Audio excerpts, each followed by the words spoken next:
Hi, I wanted to do a video. This is teaching for women about eating clean, because this is one of the things that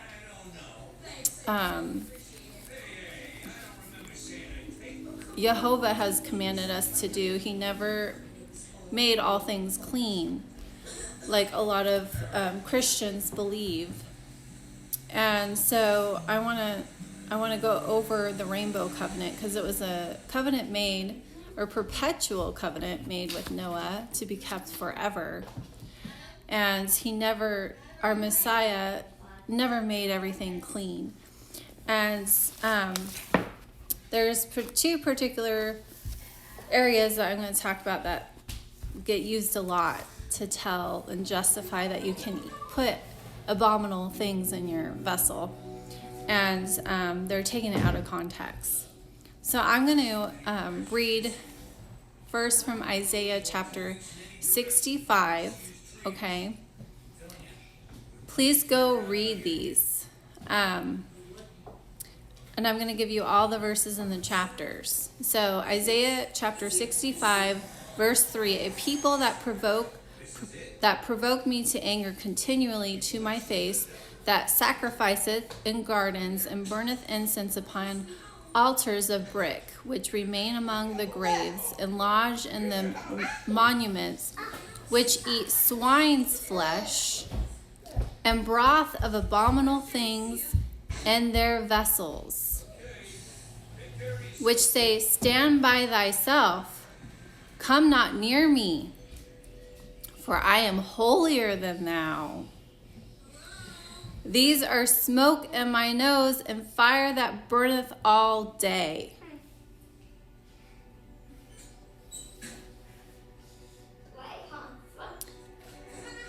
Isaiah chapter 65, that's verse 3 through 5. Okay? Isaiah chapter 66, verse 17.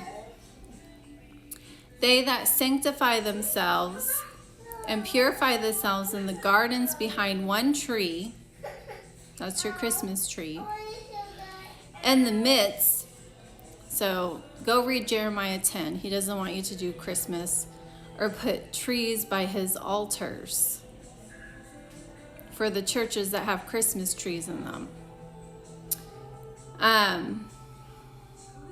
Go read Jeremiah 10. He does not like Christmas. They that sanctify themselves and purify themselves in gardens behind one tree in the midst, eating swine's flesh, and the abominations and the mouth shall be consumed together, said the Lord.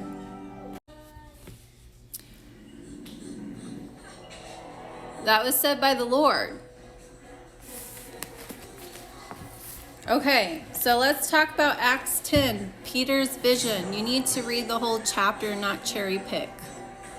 Okay, the vision was given to Peter about that given unclean animals in his vision, and he was told, kill and eat, right?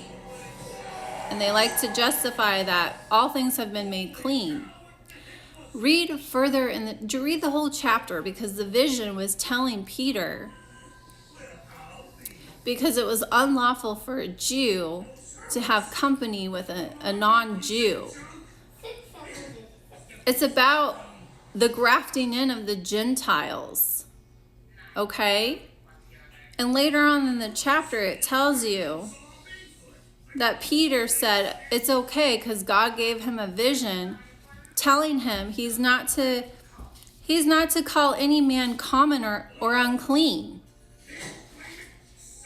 It had nothing to do with food and what God defined as food and abominable things. Let's talk about Matthew 15. I'm going to go to Matthew 15 because, again, they love to use this one to justify.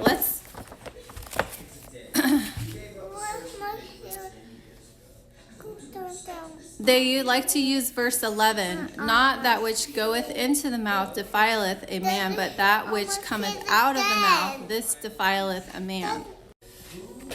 again, you need to read the whole chapter because the Pharisees were calling out the disciples, saying that they didn't wash their hands before they ate.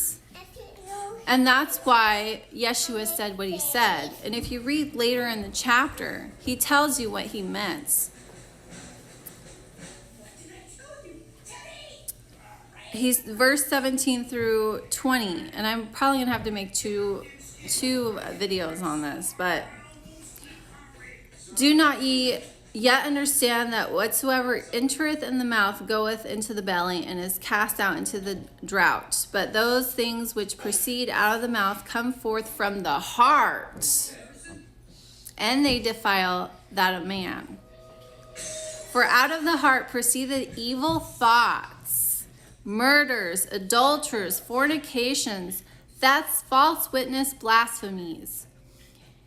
Yeshua rebuked the Pharisees sharply all the time because they weren't keeping God's commandments. They were so focused on keeping the outside of their vessels clean rather than focusing on the inside. Verse 19, for out of the heart proceedeth evil thoughts. Oh, I already read that. Verse 20, these are the things which defile a man, but to eat with unwashed hands defileth not a man. It had nothing to do with food. You cannot take things out of context. You need to read the whole chapter, because he wasn't referring to what God said was clean and unclean. What unclean was abominations to you.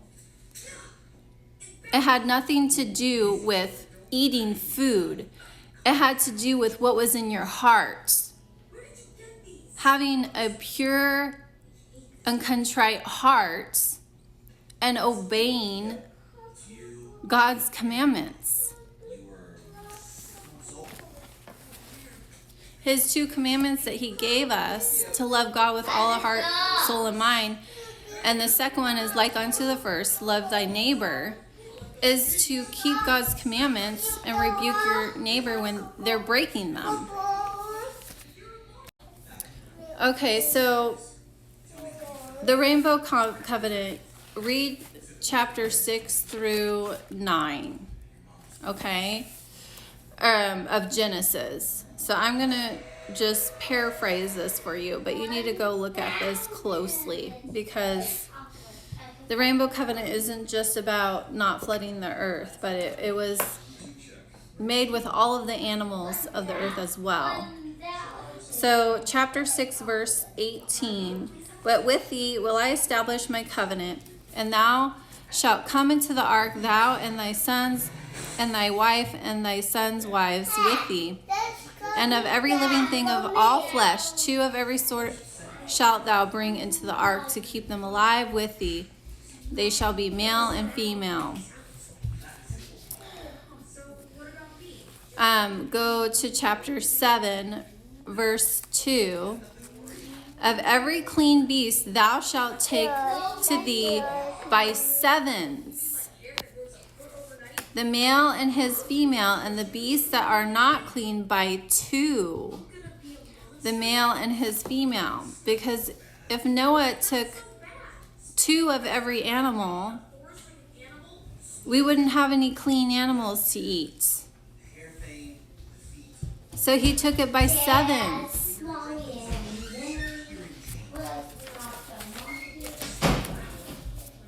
Okay, chapter 8 of Genesis, verse 20. And Noah built an altar unto the Lord. This is after they had exited the ark.